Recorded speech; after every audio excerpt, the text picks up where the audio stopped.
இந்த இணைய விழாவிற்கு வருகை தந்து ஆலோசனை கூட்டத்திற்கு தானே தலைவர் அழைத்தார். என்ன சொல்ல போகிறார் என்று தெரியாமல், அறியாமல், புரியாமல் உறங்காமல் இருந்தேன் என்று துவங்கும் போது, உறங்காமல் எதற்கு இருந்தால் நல்ல முடிவை தானே எடுத்திருக்கிறார் என்று உரத்த குறை நீங்கள் அனைவரும் எனக்கு ஆதரவு தெரிவித்து பாரதிய ஜனதா கட்சியுடன் பயணிக்கிறோம் என்று சொல்லும்போது ஆரவாரத்துடன் இருந்த நீங்கள் தலைவர்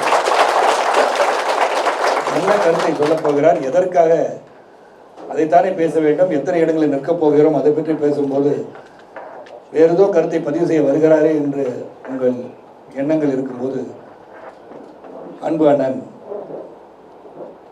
பாரதிய ஜனதா கட்சியின் மாநில தலைவர் அண்ணாமலை அவர்கள் பேசும்போது சொன்னார்கள், சஞ்சலத்தில் இருந்த நான் ஒவ்வொரு முறை தேர்தல் வரும்போதும் பத்திரிகையாளரும் சரி, இயக்கத்தின் சகோதரரும் சரி, பிற கட்சிகளும் சரி, எத்தனை சீட்டில் நிற்க போறீங்க, யாரோட கூட்டணி, இது மனதை தாக்கி கொண்டிருந்த இரவு நேரத்தில்.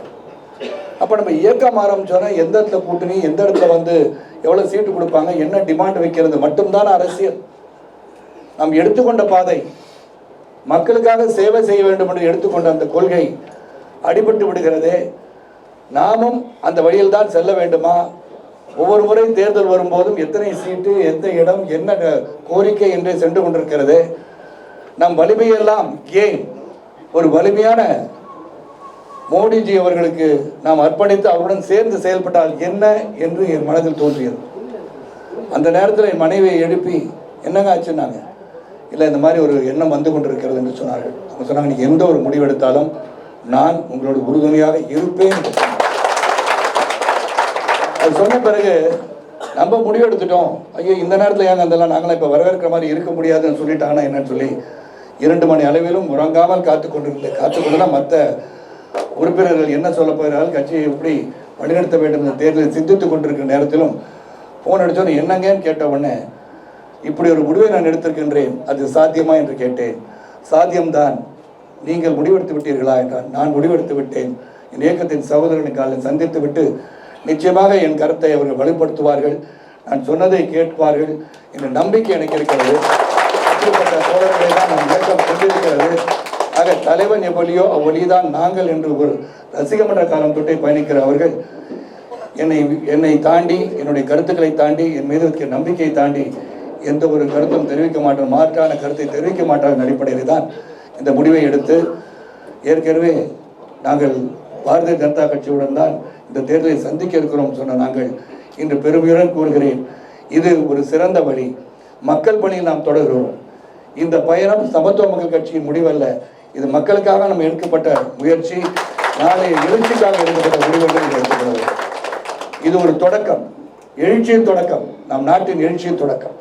ஒரு சாதாரண எளிய குடும்பத்தில் பிறந்த மோடிஜி அவர்கள் நாட்டின் பிரதமராக என்று சொன்னால் சிந்தித்து பார்க்க வேண்டும். கடுமையான உழைப்பு, உறுதி, நேர்மை. நான் எப்படி பார்க்கிறேன் என்று சொன்னால், எப்படி நாம் அனைவரும் பெருந்தலைவர்களை போல் ஒரு ஆட்சி வராதா என்று நினைக்கும் போது இன்று அப்படிப்பட்ட ஆட்சியை தருவதற்கு ஒருவர் இருக்கிறார் என்று சொன்னால் அது மோடிஜி அவர்கள். ஆக நமது இயக்கம் மீண்டும் அடுத்த தேர்தலை சந்தித்து, தொடர்ந்து தேர்தலை சந்தித்துக் கொண்டே போகிறது பதிலாக ஏன் நமது சக்தியை மற்றொரு சக்தியுடன் இணைத்து செயல்பட்டால் என்ன என்ற எண்ணம் எனக்கு வந்ததன் அடிப்படையில் தான் இன்று உங்களையெல்லாம் சந்தித்து உங்களின் பேர் ஆதரவை பெற்ற பிறகுதான் அவர்கள் அதை ஏற்றுக்கொண்டிருக்கிறார்கள். இங்கே இன்னொரு விஷயத்தை இங்கே பார்க்கணும், ஏன்னா இந்த இடத்துல அதை சொல்லி ஆகணும். ஏன்னா பத்திரிகை சகோதரர்களிடம் 100 கேள்வி, 1000 கேள்வி, 10,000 கேள்விகள் இருக்கலாம். ஆனால் அதுக்கு காலம் இருக்கிறது, அதுக்கு பதில் சொல்ல நேரம் இருக்கிறது. ஆனால் இன்று நாங்கள் சமத்துவ மக்கள் கட்சி தலைவனாக எனக்கு ஆதரவளித்த அனைத்து மாநில நிர்வாகிகள், மண்டல அமைப்பு செயலாளர்கள், மாவட்ட செயலாளர்கள், ஒன்றிய நகர செயலாளர் அனைவரும் இங்கே மட்டுமல்ல கீழே வந்திருக்க அனைத்து சகோதரரும் சேர்ந்து தலைவர் எடுக்க முடிவுக்கு நீங்கள் கட்டுப்பட்ட காரணத்தினால், உறுதுணையாக இருப்பேன் என்று சொன்ன காரணத்தினால், நான் அவர்கள் ஏற்கனவே நான் சேர வேண்டும், இணைந்து செயல்படும் சொன்னதற்கு நீங்கள் இணங்கிய ஒரு அடிப்படையில் இப்பொழுது நான் உங்கள் முன் மீண்டும் ஒரு முறை மாநில தலைவர் அண்ணாமலை அவர்கள் முன்னிலையிலே எங்கள் இயக்கம் சமத்துவ மக்கள் கட்சியின் இயக்கத்தை பாரதிய ஜனதா கட்சியுடன் இணைத்துக் கொள்கிறேன் என்று மகிழ்ச்சியோடு சொல்கின்றேன்.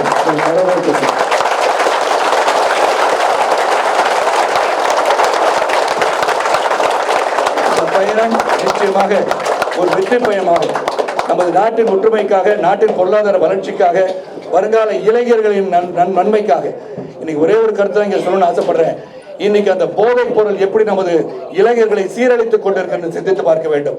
அதற்கெல்லாம் நாம் ஒரு முடிவு காண வேண்டும் என்று சொன்னால் மோடிஜி அவர்களால் முடியும், அதை நிறுத்த முடியும் என்பதை உறுதி கூறி, ஏன்னா வருங்கால இளைஞர்கள் 2025 அதிகமான இளைஞர்கள் உள்ள நாடு இந்தியா என்று இருக்கும்போது அந்த இளைஞர்களை சிறந்த வழியிலே வழிநடத்த வேண்டும். ஆனால் போதைக்கு அடிமையாகி விட்டார்கள் என்று சொன்னால் நமது நாட்டின் பொருளாதாரம் ஒற்றுமை பாதிக்கப்படும் என்ற மனதில் வைத்துக் கொண்டு ஒரு வலிமையான அரசு வலிமையான ஆட்சி மத்தியில் இருக்கும்போது அது மீண்டும் 2026 நாம் தேர்தலை சந்திக்கும் போது தமிழகத்திலே பாரதிய ஜனதா கட்சி வெற்றி பெற்று ஆட்சி பெறும் அளவிற்கு நாம் உழைப்பு இருக்க வேண்டும் என்பதை கேட்டுக்கொண்டு எங்களை வரவேற்றமைக்கு நன்றி கூறி உங்களுடன் சேர்ந்து சிறப்பாக செயல்படுவோம் என்று உத்தரவாதம் அளித்து விடைபெறுகின்றேன். நன்றி, வணக்கம். பாதகம் செய்பவரை கண்டால் நாம் பயங்கொள்ளலாகாது பாப்பா, மோதி மிதித்து விடு பாப்பா, அவர் முகத்தில் உமிழ்ந்து விடு பாப்பா. அண்மை செய்திகளை உடனுக்குடன் தெரிந்து கொள்ள இணைந்திருங்கள் இயம்நாடு தொலைக்காட்சியுடன்.